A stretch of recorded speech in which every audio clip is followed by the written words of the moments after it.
Oi, pessoal, aqui mais um episódio do Todos Nós. Hoje nós vamos trazer um convidado muito especial, o Luiz Baron.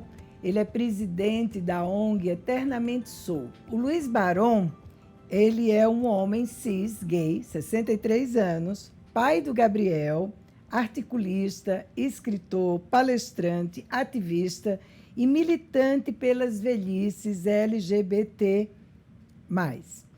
É presidente atualmente da Associação Eternamente Sou Eu. Eles agora encurtaram um pouquinho o nome, ficou ISOU.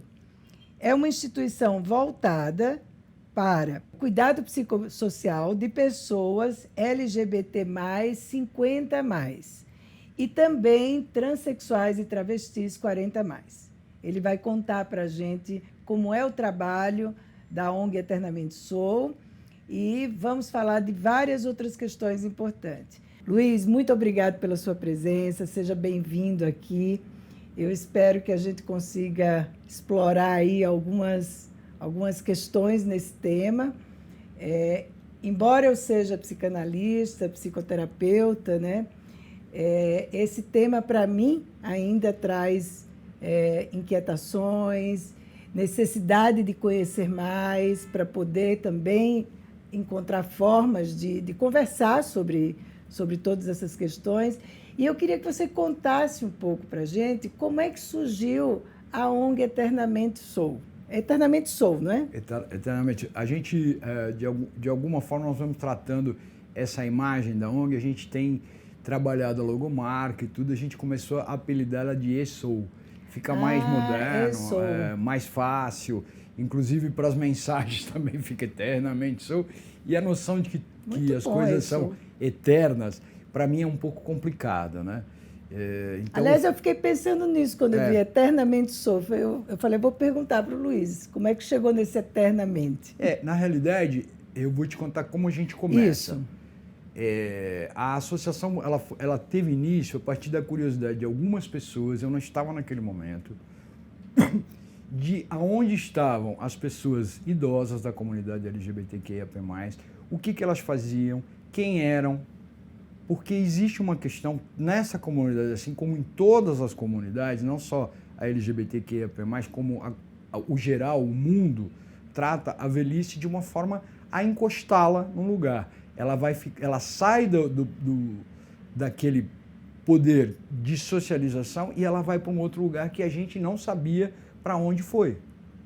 Quem são essas pessoas? Quais são as classes sociais dessas pessoas? As questões raciais que envolvem. Onde elas habitam, onde elas se divertem, como é que elas vivem, como é a sexualidade dessas pessoas. Né? Então, quando você fala sobre essa invisibilização da velhice, a gente não fala apenas sobre a comunidade LGBTQIA+. Sim. A gente fala sobre todas as pessoas, heterossexuais, enfim, da comunidade, enfim. A velhice é um processo de isolar. Né?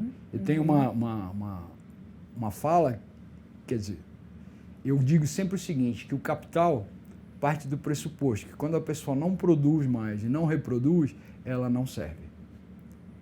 E a velhice está muito conectada com essa história da não produção e da não reprodução. E imagina, então, uma comunidade onde a reprodução não é o parâmetro existencial. Claro. Porque hoje em dia as pessoas podem se casar, podem ter filhos na comunidade LGBTQIA+. Mas isso não significa que elas reproduzam. Então a gente começa aí com questões muito delicadas que já separa uma comunidade da outra, mas que tem tangências muito grandes. Acho que a gente vai chegar lá. Então a associação surge da curiosidade para saber aonde estão essas pessoas, como é a vida delas. E essa associação ela começou pela curiosidade de alguns elementos, né? Algumas pessoas que foram conversando e acabaram fazendo um seminário sobre velhice LGBT, que foi o primeiro seminário da América Latina, foi um dos primeiros do mundo, acho que foi o primeiro do mundo a se falar sobre esse assunto. Aqui no Brasil? Aqui no Brasil, aqui em São Paulo. Olha que interessante. E esse ano a gente está indo para o 7º seminário de velhice LGBT, que é um seminário muito respeitado. A gente faz isso em parceria com o SESC, com a prefeitura, enfim. E aí, a partir desse seminário, começaram a perceber que existiam essas pessoas. que tinham saberes a serem desenvolvidos para essas pessoas, que tinham necessidade de políticas públicas específicas para essa população e para as pessoas velhas em geral. Isso despertou interesse de gerontologistas, de geriatras. Hoje em dia a gente trabalha muito com o doutor Milton Krenit, que é um geriatra muito querido. Já esteve aqui com a gente. Encantadora. Encantadora. É nosso parceiro, meu parceiro de trabalho. Trabalhamos com o Diego Félix Miguel, que é um gerontologista, gerontólogo, né? Gerontólogo. Eu sempre me enrolo. Mas, e que também teve a coragem de trazer essas questões das velhices LGBT para dentro da gerontologia. E a gente tem parceiros muito fortes. O professor Kalash, que é um querido que nos dá apoio, que inclusive que foi quem nos indicou. Estudioso de muitas décadas. Estudioso, um homem respeitadíssimo e que respeita o nosso trabalho. Enfim, a gente começou a trazer o que essas pessoas precisam. Como é que nós vamos trazê-las de volta de alguma forma? É uma pretensão falar isso, né? Você vai trazer alguém de volta, mas pelo menos abrir um espaço onde elas pudessem coexistir de forma mais tranquila, de forma visível. Então, esse trazer de volta é tornar essas pessoas visíveis. É resgatá-las de um lugar da que invisibilidade. Nem nós sabíamos onde elas estavam. E não sabemos ainda. Nós temos 7 anos de existência. Se eu falar para você, a gente sabe tudo sobre velhices LGBT, mentira. A gente está aprendendo. E a questão da velhice, para nós, o que ficou muito sabido nesse decorrer dessa experiência, é que as velhices não são uma questão estanque. As velhices de hoje acontecem, eu sempre digo que a gente tem 2 trabalhos no Eternamente Sou. Um trabalho é lidar com as pessoas que hoje têm 60, 70, nós trabalhamos com pessoas 50 a mais, LGBT, e a letra T, 40 a mais. As pessoas trans e travestis, masculinas e femininas, 40 a mais. Porque a gente pode entrar nesse mérito depois. Então, a gente vem descobrindo que as velhices são um processo que está sempre vivo. Algumas pessoas acham, falar de velhice e vida, claro, porque além da pessoa idosa poder evoluir, o processo de envelhecimento também vai mudar. Então, nós temos velhices diferentes, né? E velhices que mudam de acordo com a cultura e o contexto histórico. Contexto histórico, classe social, racial. As transversalidades são enormes nessa questão. Então, quando se fala em velhices LGBT, a gente tem um grupo que é conectado pela sexualidade. Claro que não tão somente pela sexualidade. Quando você fala isso, criou-se uma cultura LGBT, você tem dados que são específicos dessa população, mas a sexualidade foi o determinante, a orientação, a identidade, enfim, daquela pessoa é que determina a criação de uma comunidade e a necessidade dessa existência e a necessidade da nossa existência. E quando vocês criaram Eternamente Sou, vocês pensaram no quê com o nome? Olha, eu não estava lá. Eu cheguei depois. Você falou. Mas alguém... É o seguinte, tem sempre um olhar... Eu vou fazer um meia-culpa aqui da associação. Tem sempre um olhar para as pessoas idosas, como assim, você é eterno, você é uma pessoa que sempre estará entre nós. A gente vai... Mas isso quem faz é o amor, é o afeto, são as relações pessoais. E não a existência em si de alguém. Sim. Eu não acredito em eternidade. Isso é uma palavra minha, não tem nada a ver com a associação. Eu sou um ateu, agnóstico, e acho que a eternidade é o tanto que eu me lembro de ti, o tanto que meu filho vai se lembrar de mim, que o filho dele vai saber de mim, e que o filho do filho dele ainda vai ouvir uma história a meu respeito. Até ali, eu sou eterno. A hora que eu for esquecido, eu desapareci. Sim. Isso para mim é espírito, isso para mim é tudo. Mas a gente entrou para uma outra seara que não tinha nada a ver, desculpa. Né? Imagine. Mas o que acontece? Esse nome ele surge com a intenção de fazer um afago. Né? Porque o nome tem poder, eternamente. Né? Você será eternamente. Certo? E realmente eu serei eternamente até o dia que eu morrer. Eu serei gay, serei homem cis, serei uma pessoa, enfim, com todas as características que eu tenho. E a gente vai falar sobre isso depois também, que eu sei que tem uma outra pergunta que vai se encaixar. Agora, quais são, na sua visão, nesses 7 anos que você trabalha né, com o envelhecimento, e não só o envelhecimento no grupo LGBTQ+, mas também o envelhecimento heterossexual, o que você percebe de demandas diferentes, parecidas? Tem algo que torna um grupo peculiar, o outro não? Eu vou te responder assim. Existem tangências que estão muito conectadas à saúde, né?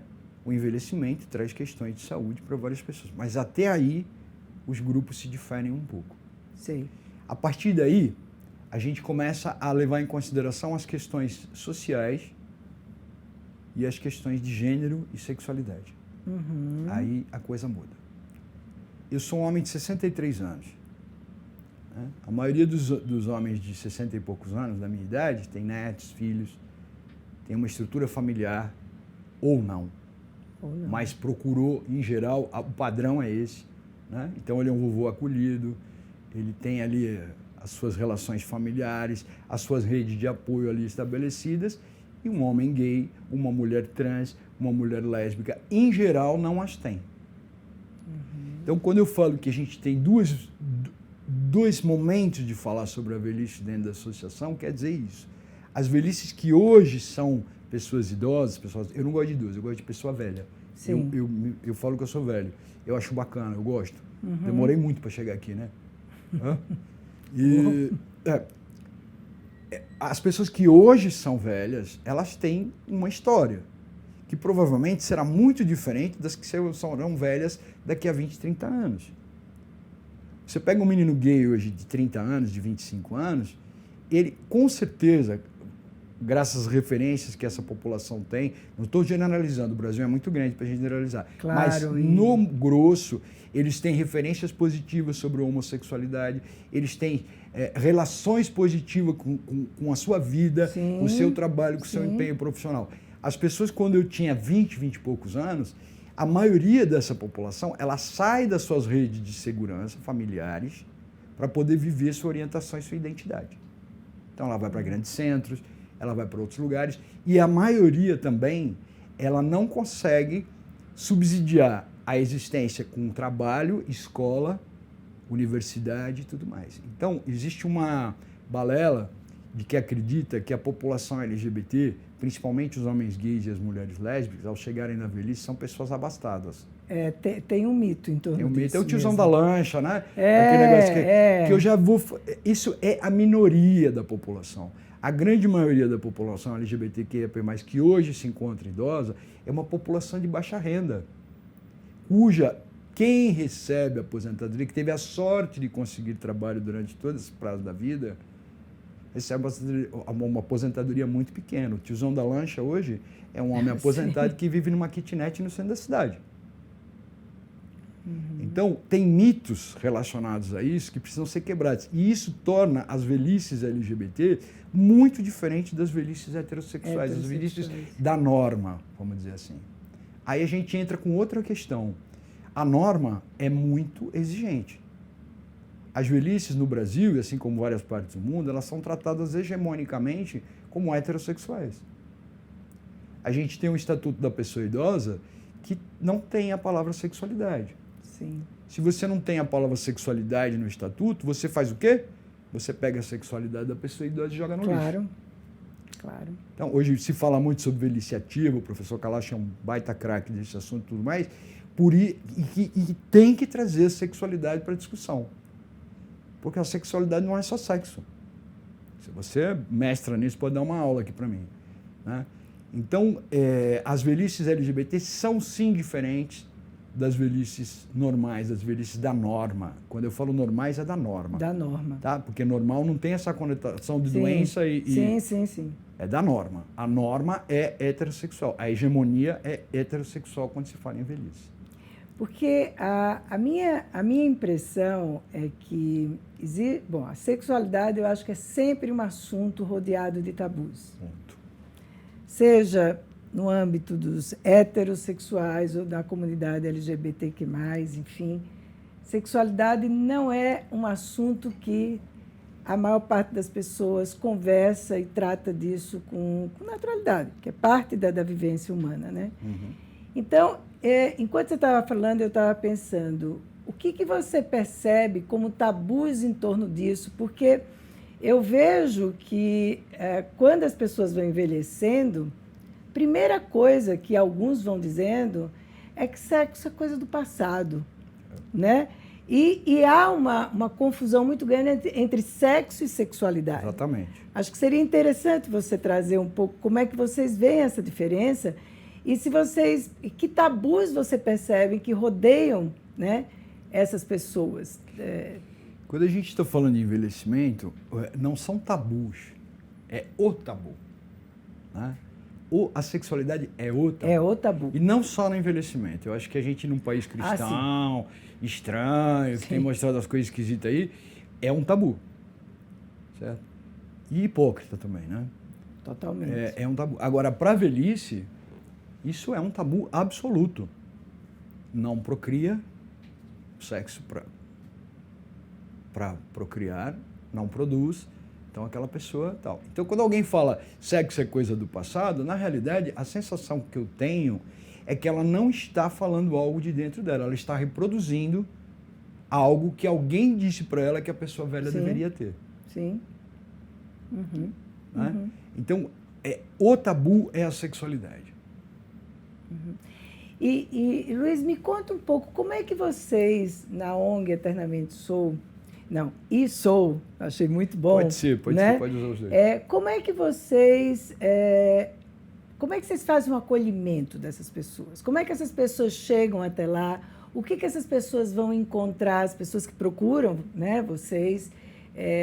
Conta um pouco como é que é a prática de vocês aí no dia a dia. Vocês produzem conhecimento também, a gente pesquisa, também produz conhecimento. Tudo isso, tá. A gente tem 2 livros lançados, inclusive tem um livro que nós lançamos em 2021, junto da SBGG do Rio de Janeiro, que chama Introdução às Velhices LGBT, que eu tenho a honra de ter um capítulo. Poxa, que bacana. Foi o primeiro livro voltado para a área técnica com esse assunto. Sim. Já está em inglês, inclusive. Está no site da SBGG, tem na capa. É só baixar um PDF, é um livro bem bacana, um pouco mais técnico. E a gente também lançou em 2021 um livro que se chama O Brilho das Velhices LGBT. Uhum. Esse nome é um pouco festivo, mas o brilho ele vem em função do contraponto ao apagamento. Sim. Então são invisibilidade, 20. né? Exatamente. Então, se as pessoas estão querendo que você fique invisível, a gente vai pensar no brilho. Então, esse livro traz 20 depoimentos de pessoas gays, lésbicas, travestis, homens trans. Enfim, é um livro bem bacana, foi feito com o maior carinho, tudo ilustrado. Eu estou falando isso porque é um livro, foi o primeiro que foi feito nesse sentido. Acho que é um dos primeiros do mundo que se faz desse tipo de narrativa em primeira pessoa e tal. Além disso, a gente também, palestras eu faço falando, porque é o seguinte, a quem interessa as velhices LGBT? Uhum. A quem? A ninguém. Certo? Então, uma das funções da Eternamente Sou é falar para as pessoas, olha, a gente existe, a sexualidade é importante, e se você ignorar a sexualidade na velhice, você está nos ignorando. Você está tirando de mim uma coisa que eu levei uma vida para poder viver de acordo com quem eu sou.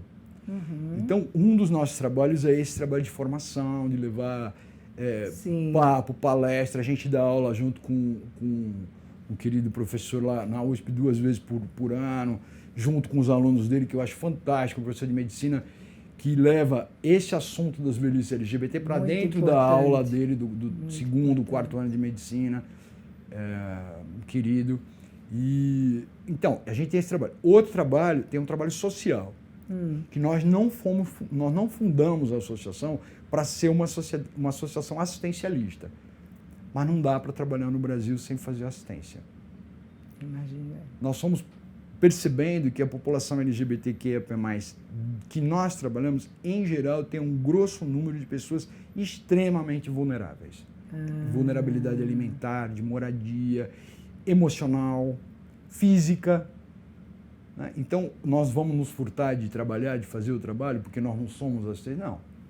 Então, hoje a gente distribui cesta básica, a gente tem atendimento psicológico gratuito. Que interessante. Agora são 9 profissionais que dão plantão e eles atendem nosso pessoal gratuitamente. Temos atendimento jurídico. Né? A gente agora nós temos uma sede, há 1 ano, nós ficamos homeless aí durante muito tempo. Faz um ano que nós temos uma sede, que é um lugar bem bacana, acolhedor. Nós temos oficina de dança, oficina de rodas de conversa, oficina de dramatização, de teatro. A gente Isso tem... acontece na sede na de sede, vocês? exatamente. E onde fica a sede de vocês? Na Barão de Itapetininga, ali Tá. perto do metrô República. E a gente tem redes sociais muito fortes, que é de lá que chegam a maioria das pessoas. Né? Elas nos procuram, passam pela assistência social para poder avaliar qual é o grau de vulnerabilidade, onde ela vai entrar, não sei o quê. Mas a gente não tem um parâmetro, falou, nós só lidamos com pessoas vulneráveis de forma de alimentação ou de moradia, não. Quem da comunidade LGBTQIAP+, sentir necessidade de estar perto dos seus pares, que tiver acima de 50 anos ou 40 anos, seja uma mulher trans ou um homem trans, nós estamos de portas abertas. Uhum. E pela sua experiência atendendo essas pessoas, né, quando elas chegam, enfim, que é uma assistência incrível, né, porque são várias áreas, né, são várias frentes, né, que é uma coisa difícil da gente encontrar, né. O que você, nesses anos, tem percebido como a maior demanda? Eu sei que tem, assim, vulnerabilidades diferentes, então são demandas diferentes, mas existem demandas que são comuns, que você percebe que se repetem? Sim, sim. Solidão, saúde mental, saúde física. E o quê? É compartilhar. A necessidade de estar em sociedade, a necessidade de estar próximo dos seus pares. Isso são as demandas, ansiedade. Né? Essas pessoas também, porque na minha experiência, em contato com algumas pessoas, há uma queixa muito grande, inclusive um medo dos mais jovens em relação ao próprio envelhecimento, o medo da solidão, porque inicialmente já não tiveram apoio da família. Exatamente. Né? Exatamente. Já tiveram uma situação originalmente de exclusão. Né? E há muito medo. O que vai acontecer comigo? Quem é que vai cuidar de mim? Isso é a pergunta. Né? Quem vai cuidar Quem de mim? vai cuidar de mim? É. Né? Isso é uma pergunta que eu mesmo me faço. Eu tenho um filho. Eu pus até na minha mini bio, que para mim é a melhor parte. Quantos anos tem seu filho? Meu filho tem 18. Gabriel? Gabriel tem 18 anos, já é a melhor parte da minha mini bio e da minha bio inteira. Mas isso não é garantia de que meu filho vai cuidar de mim. Eu não tive filho para ele cuidar de mim. Tive filho para ele ser feliz, para a vida e tal. Mas acho que as pessoas mais jovens, elas têm condições de se fazer essa pergunta ainda jovens. Elas têm condições de estruturar a sua vida de uma outra forma que a minha geração não teve. Eu falo que eu sou geração Cazuza, né? Vida louca, vida breve. Era isso. Sim. E era isso. Anos 80, 70, anos 80, 60. Sim, nós temos a mesma idade, é isso mesmo. Geração Cazuza. Então, essas pessoas naquela época... E é uma comunidade que tem feridas, que eu chamo de feridas existenciais, que sai da ditadura, entra na epidemia de HIV/AIDS. Ninguém da comunidade LGBTQIA+ saiu ileso desse momento. Né? Então, as pessoas que hoje estão com 60, 70, 80 anos, elas trazem feridas, não só dessa questão do HIV/AIDS, mas como da própria abandono familiar, Sim. da necessidade de perder suas redes, sua casa, Sim. sua cidade de origem, para poder viver sua identidade, sua orientação Sim. em outro lugar, e as redes se fragilizam. Então é por isso que a gente existe, para tentar criar redes que possam ajudar nessa proteção. Mas a gente está longe de conseguir isso. Muito longe. Nós somos muito cobrados porque nós não temos uma ILPI voltada para a população. ILPI é uma instituição de longa permanência, só para quem não sabe, né? Sei. Por que nós não temos uma ILPI para essa população? É evidente que seria bacana ter, mas isso não se faz de forma amadora. Claro. Eu não alugo uma casa e vou colocar lá dentro 20 pessoas. É possível conviver todas as letras da comunidade dentro do mesmo ambiente, na velhice? Certo? Então, há muito trabalho a ser feito. Mas eu acho que a gente começa. Então, quando a gente vai falar sobre sexualidade, seja onde for, é um grande começo para que as pessoas ouçam falar que a velhice não é um momento desprovido de possibilidade de trabalho, de potência relacionada à sua sexualidade. Para mim, quando eu falo em libido e sexualidade, isso é meu punch existencial. Sim. É o que vai me mover até o dia da minha morte. Né? Como é que alguém quer descaracterizar isso em mim? Não pode. E quando você descaracteriza a sexualidade, você começa a criar essas criaturas que são abandonadas, invisíveis, Sim. não só dentro da nossa comunidade, como fora dela também. Porque a sexualidade, ela também é, né, toda essa energia que nos move, de Claro. conexão, de criação, né? Ela não é só relacionada ao sexo. Não. Né? E há uma mistura muito grande. Então, na hora que essas pessoas são excluídas, né? Elas têm que abrir mão de muitas coisas. Eu tenho amigos, tenho um irmão, inclusive, não é? Que teve que sair da cidade para poder viver isso. Enfim, deu certo porque ele é um músico, foi para a Europa, viveu lá, mas lutou muito. Mas poderia não ter dado. Mas poderia, tinha tudo para não ter dado. Tinha tudo para não ter né? dado. Porque ele próprio não conseguia saber o que fazer com tudo isso. Era Claro. exatamente naqueles anos, Claro. 80, né? Início da AIDS, né? Aquele pavor enorme, que, aliás, eu queria ter culpa, vergonha, Culpa. né? E então eu acho que é muito importante entender que a questão da sexualidade é uma questão muito mais ampla. Muito ampla, exatamente. Não é? Ela não está restrita ao pênis, à vagina, Não. ao peito, ao contrário. Né? Eu tenho uma brincadeira que eu faço, que eu acho que as mulheres lésbicas deveriam dar aula de sexualidade para todas as pessoas. Ah, eu acho Porque também. elas não têm a necessidade do falo. Algumas talvez se utilizem de brinquedos, mas é um outro universo de coisas. Então, eu acho que para a pessoa idosa seria muito proveitoso. Porque acho que para todo mundo seria muito proveitoso. O meu punch, ele não tem a ver com a quantidade de vezes que eu faço sexo, ou do jeito que eu faço sexo. Sim. Né? Até eu vou comentar um negócio contigo que é pessoal, mas acho que vale a pena.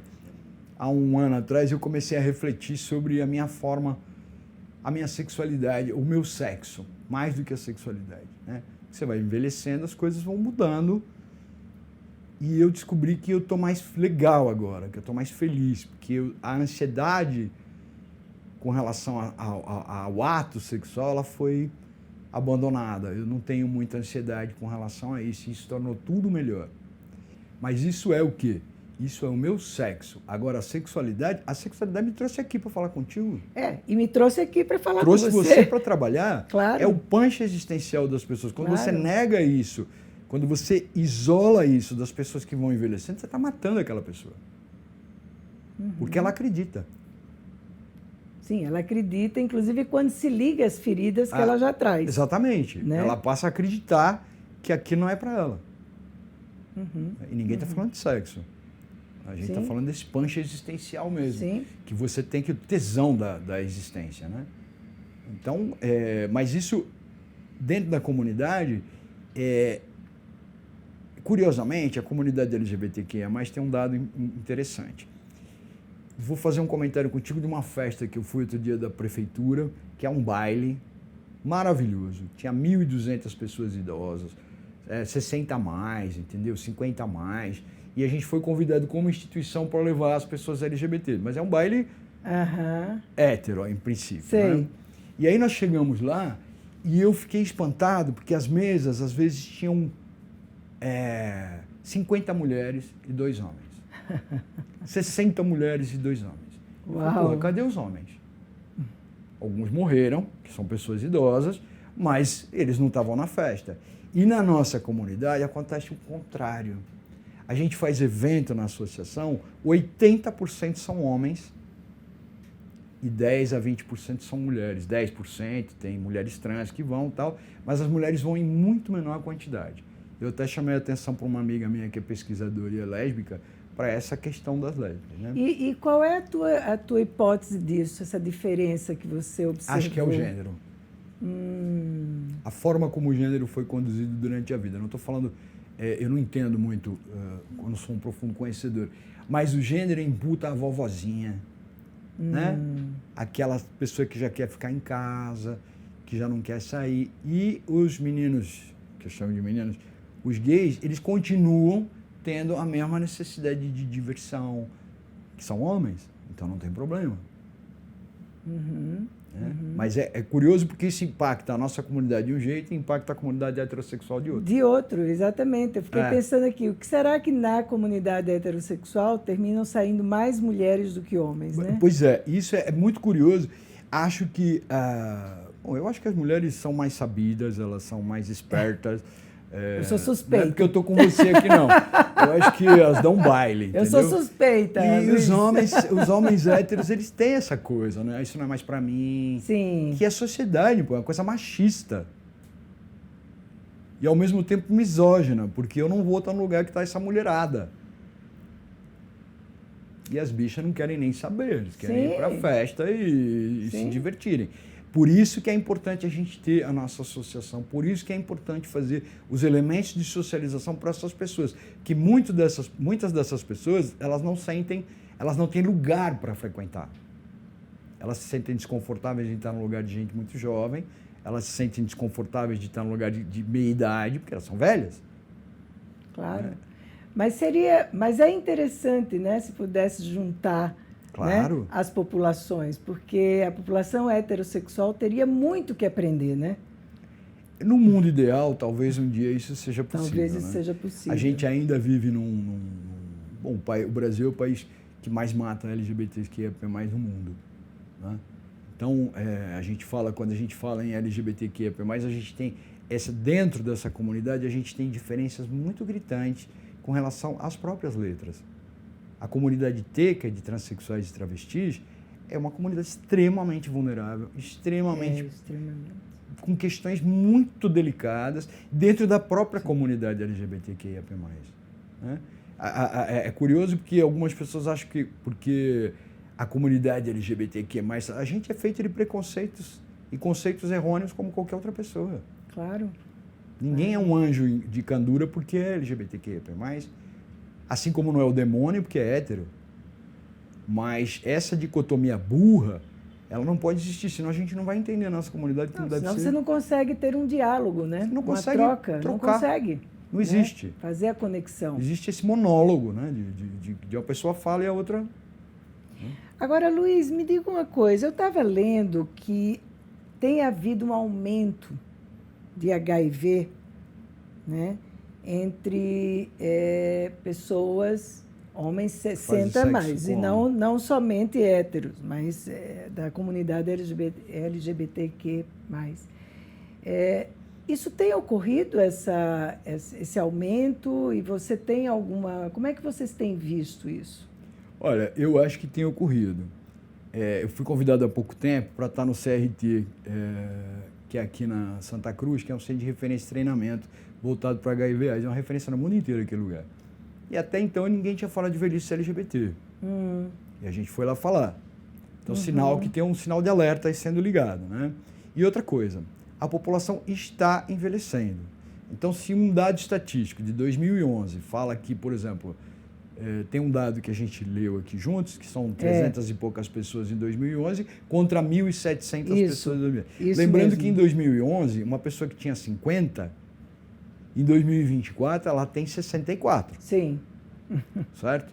Então, eu não sei até que ponto essa pessoa se contaminou na velhice. Não existem dados estatísticos para isso. Já que a gente falou de dados estatísticos, a gente está falando de uma população que não tem dados estatísticos. Não diga, não tem? O Milton Krenit, o Dr. Milton Krenit, fez uma pesquisa de saúde da população brasileira que ele premia, ele permite que no relatório, no questionário que a pessoa vai preenchendo, que ela fale sobre sua orientação, sobre sua identidade, quais são as doenças que ela acha que estão conectadas com orientação e identidade, porque tem isso também, né? Sim. E, enfim, ele consegue traçar um panorama, acho que foram 6.900 respostas válidas, 1.700 pessoas se declararam LGBTQIA+. E ali se fala sobre adoecimento, sobre questões de saúde mental, que claramente a população LGBTQIA+ tem uma diferença, como se fala em saúde mental, para a população hétero. Né? Existe uma estatística americana, eu posso depois até buscar, que foi feita acho que em 2018, que 40% da população LGBTQIAP+, teve ou terá alguma questão de saúde mental. Algum tipo de transtorno? Contra 20% da população hétero. Aí as pessoas pegam... Mas é uma população... Não é. Isso é oriundo do quê? Da forma como foi a infância, como foi a adolescência, aceitação, acolhimento familiar, e aí vai. Sim, sim.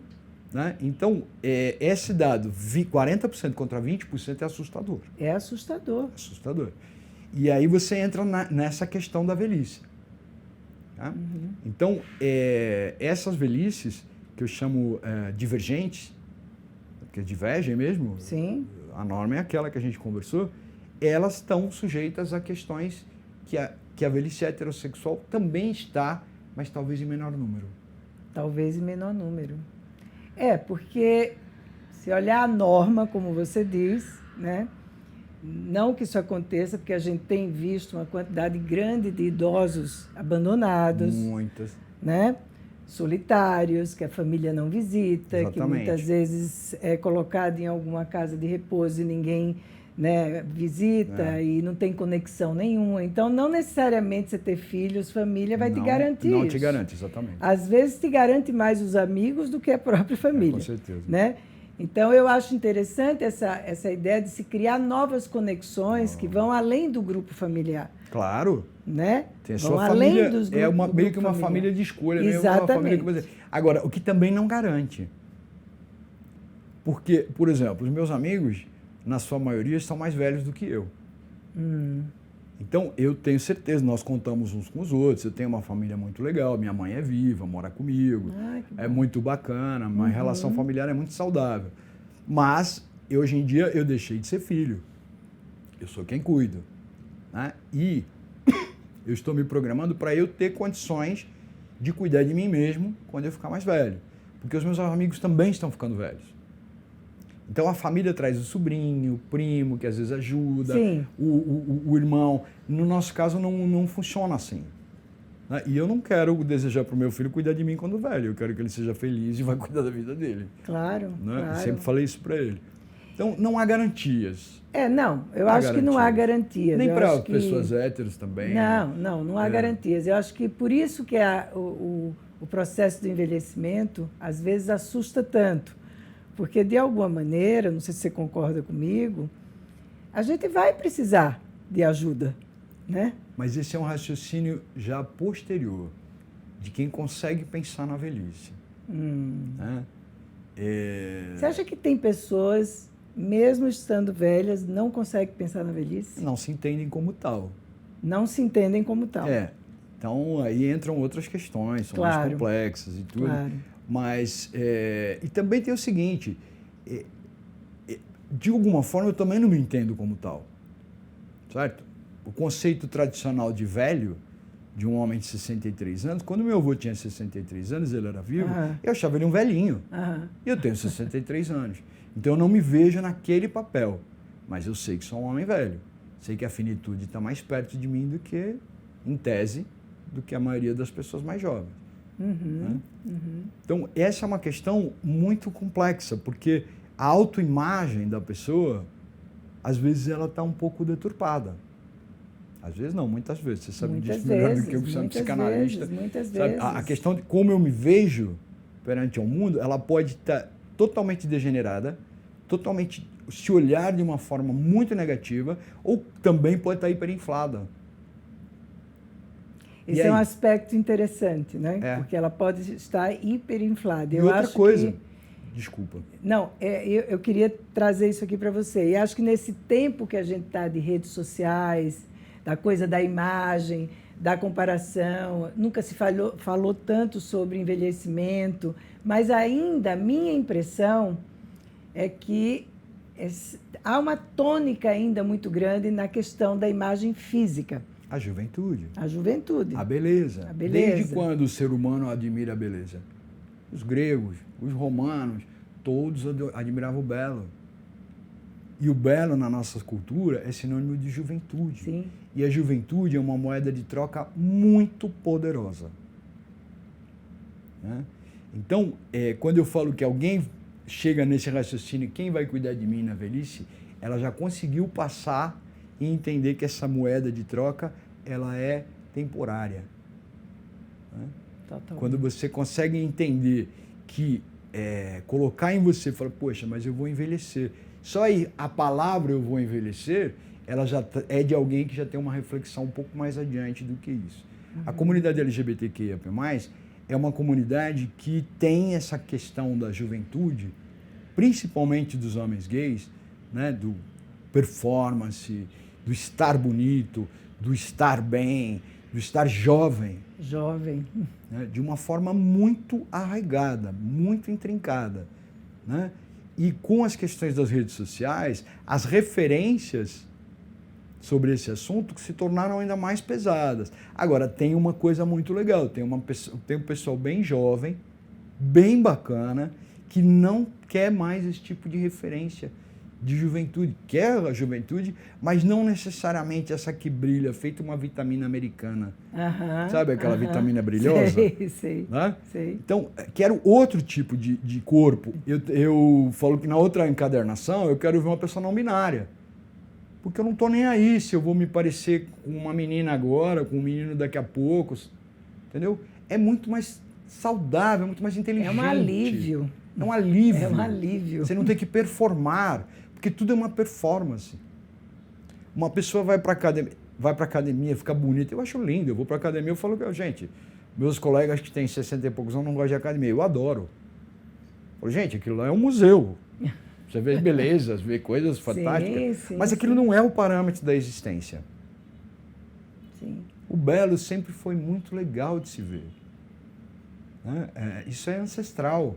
Mas a gente não pode ficar perto disso, porque isso vai causar um grande dano na velhice.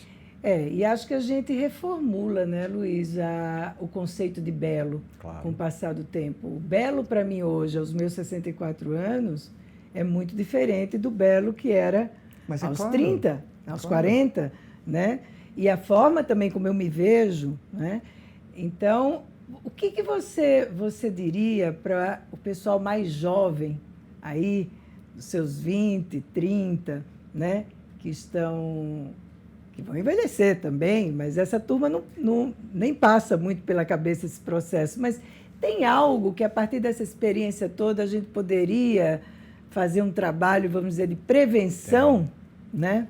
Eu acho que isso é intergeracionalidade, juntar pessoas mais velhas com mais novas, fazer trabalhos juntos, dentro da comunidade e fora dela, para qualquer pessoa. Mas não é esse trabalho, vou cuidar da vovozinha, não.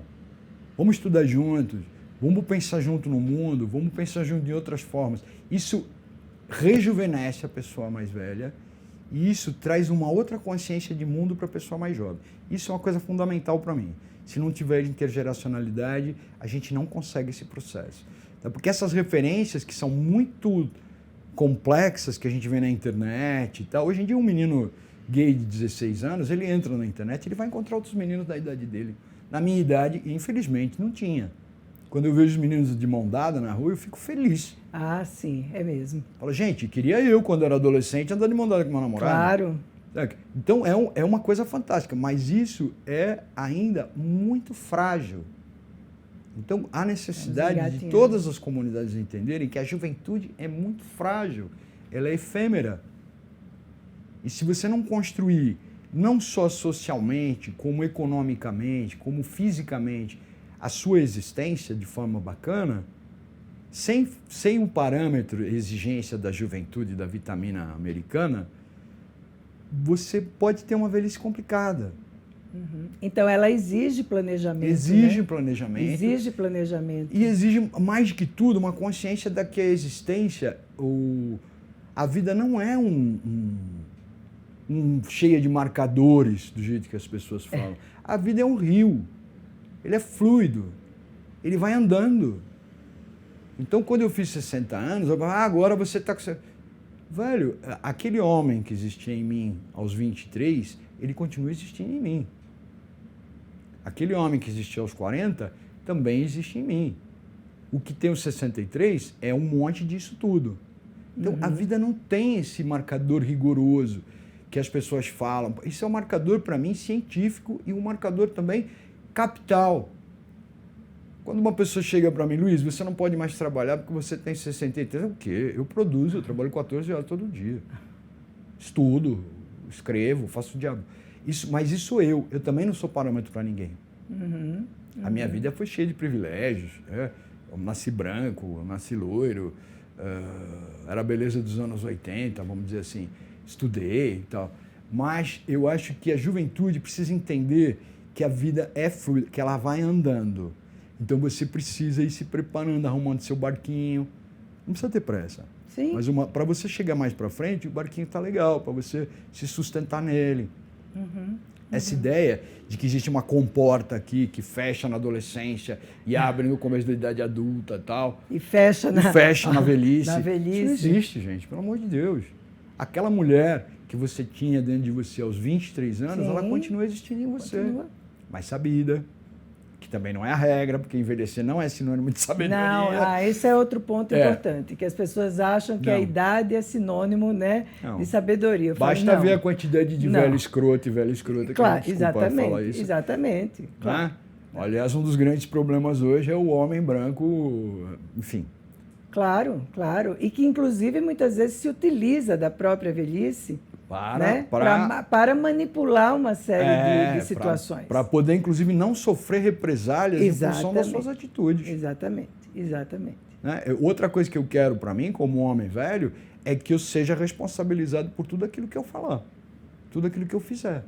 Isso me torna cidadão também. E não desculpado, né? Não tenho desculpa. Porque você é um homem velho, vamos dizer nunca assim. tive desculpa, porque eu sou um homem gay, porque eu sou um homem velho, porque isso, porque aquilo. Luiz, você falou uma porção de coisas, eu até colocou de como é que é para você o envelhecer, né? Você está envelhecendo bem? Você acha que você está esse rio está fluindo? O que você diria de você? Olha, a coisa que mais importa para mim, que eu fiz de melhor na minha vida, foi ter um filho. Isso para mim, Luiz, eu sempre desejei ter um filho, sempre. Eu tive um pai péssimo. Então, pelo exemplo, eu falei, acho que eu posso ser um pai legal. Eu gostaria de ser um pai legal. E eu sou soro positivo desde 1987. Então, quando houve essa descoberta, eu falei, não vou mais poder ser pai. Isso me angustiava mais do que a morte. Porque eu queria. E aí o tempo foi passando, a medicação apareceu, a minha saúde foi ficando muito boa, eu voltei a treinar, voltei a trabalhar normalmente, voltei a fazer tudo, nunca adoeci. E aí um dia eu cheguei para o médico e falei, olha, eu gostaria de ter um filho. E aí eu falei, tenha. E aí nós temos esse menino incrível, cuja mãe é minha irmã, eu sou o pai. Que a gente tem uma estrutura familiar bacana lá. E isso mudou a minha vida. Mudou no sentido de que os parâmetros são outros. Né? É claro que eu sempre criei meu filho com o cuidado de continuar sendo gay. No sentido de que eu queria passear, queria namorar, dar beijo na boca, transar, tal. Porque existe um encaretamento aí, né? Principalmente do pessoal que vira pai, mãe, fala... sim, não, isso acontece. Fala, não, continua... Inclusive eu brincava com a minha mãe, hoje eu vou sair porque eu ainda sou gay. Certo? Quero paquerar, dar beijo na boca, tudo, né? Então, eu acho que a vida foi muito generosa comigo. Muito, mas muito. Eu estou aqui com você. A gente está sentado aqui, lugar bonito, cheio de gente bacana. Então, como é que eu vou falar? É claro que a pandemia deixou sequelas em mim. Às vezes eu fico mais ansioso. Meu filho começou na universidade e você fica meio... não estou namorando, eu quero transar, quero dar beijo na boca, onde é que eu vou? Mas os homens gays têm muitas possibilidades, diferentes das mulheres lésbicas e das mulheres no geral. A gente pode transar em outros lugares. A gente tem mecanismos aí para resolver a questão do sexo. Os homens gays ainda têm mais, vamos dizer, mais abertura, não é? Muito mais do que as mulheres gays, né? Eu tenho uma amiga muito querida que fala que gostaria que tivesse uma sauna de lésbica. Pois é. Para gay tem um monte. Você vê, essa questão da mulher, nem dessa maneira ela continua repressiva. O gênero é punk. Sim, sempre. Muito punk. Sempre. E as mulheres também, às vezes, são machistas. de achar que aquilo não pode, que aquilo é coisa para Sim. homem, essa sacanagem é para homem. Não sei o quê. Não. Né? Queria eu que todo mundo pudesse... Por exemplo, quando eu tenho o desejo de fazer sexo, eu sei onde eu vou. Se eu estou sem paciência, né? Porque, senão você vai sair, vai passear, vai jantar fora. Claro. Enfim. Mas eu tive um relacionamento que terminou há pouco tempo e terei outros. A vida foi muito generosa comigo. Luiz, eu gostei tanto de conversar com você que eu Eu ficaria também. aí um tempão, porque a sua querida. experiência de vida, a sua generosidade de passar tanto conhecimento e dividir aqui, eu te agradeço muito, porque a gente nunca se viu, É. né? Mas a gente cria um vínculo aqui de confiança, quer dizer, de você tão espontaneamente falar de coisas suas pessoais que eu acho que servem de referência para tanta gente, podem servir, né? As pessoas são diferentes, as histórias são diferentes, mas é muito bom a gente, às vezes, ouvir que alguém está passando ou passou por algo que a gente está passando ou já passou também. Então, eu te agradeço demais. Tem alguma coisa que eu esqueci de perguntar que você acha que é importante? Eu acho que a gente podia falar um negócio que é o seguinte: a sexualidade, ela é fundamental na vida das pessoas. As questões cognitivas, físicas, mas a sexualidade, se você apagar aquilo ou tentar apagar como sociedade de um grupo, você está criando párias. Né? Concordo. E nós, dentro da comunidade LGBTQIA+, mas não podemos permitir que a nossa sexualidade seja apagada nem quando jovem e muito menos quando pessoas velhas. Então, isso faz bem para a comunidade LGBTQIA+, e faz bem para a comunidade hétero também. Sim, sim. Né? Eu O vovozinho tem tesão, a vovó vovozinha pode gostar também. de transar ou não, É. certo? Mas respeite. O papai tem, a O mamãe papai tem. gosta de transar com né? a mamãe, ou seja lá com quem Não, eu gosta. digo assim, porque essa tesão. coisa, né? É. E aí tanto faz, se é um lado ou de outro, quer dizer, a sexualidade, ela está presente, ela está Claro que pulsando. tá. E eu vou te dizer uma coisa, a minha experiência de muitos anos como psicoterapeuta, eu acho que uma das coisas que mais adoece é não poder se viver a sexualidade. Ah, eu acho também. Isso é a fonte Eu acho também. central de adoecimento. Isso eu acho... eu acho que isso complica o resto todo. Isso vai para tudo. Vai. Para sua amargura, para sua saúde mental, física e tudo mais. Seja lá como você Qualquer queira, mas ela. é uma escolha sua, passa por você. Né? Você encaminha ela da forma que você quer e não alguém dita para você como é que você tem que ser. Luiz, muito obrigada, viu? Eu que agradeço, foi um Espero prazer. que a gente se encontre outras vezes. Com Eu quero certeza. conhecer lá Eu vou a estar sede convidada de para vocês. conhecer a nossa sede e vou convidar vocês também para prestigiar nossas redes sociais. É eternamente.soul no Instagram. De lá tem todo o caminho para vocês conhecerem o nosso trabalho. A gente tem uma rede social muito bem estruturada, que a gente conseguiu profissionalizar. E estamos aí trabalhando. E o livro está lá também? O livro também está lá, O Brilho das Se Velhices quiser LGBT, adquirir, pode mas também entrar está no- na Amazon, Amazon, tá tá. em tudo quanto é lugar. Tá ótimo. Tá? Eu agradeço muito pelo Muito convite. obrigada, Eu que agradeço. Luiz. Obrigado. E você que está aí nos assistindo, se quiserem assistir outros episódios do podcast Todos Nós, podem acessar no Spotify, no YouTube, e nós colocamos alguns cortes no Instagram. Então, acessem, assistam e curtam. Isso vai me ajudar bastante.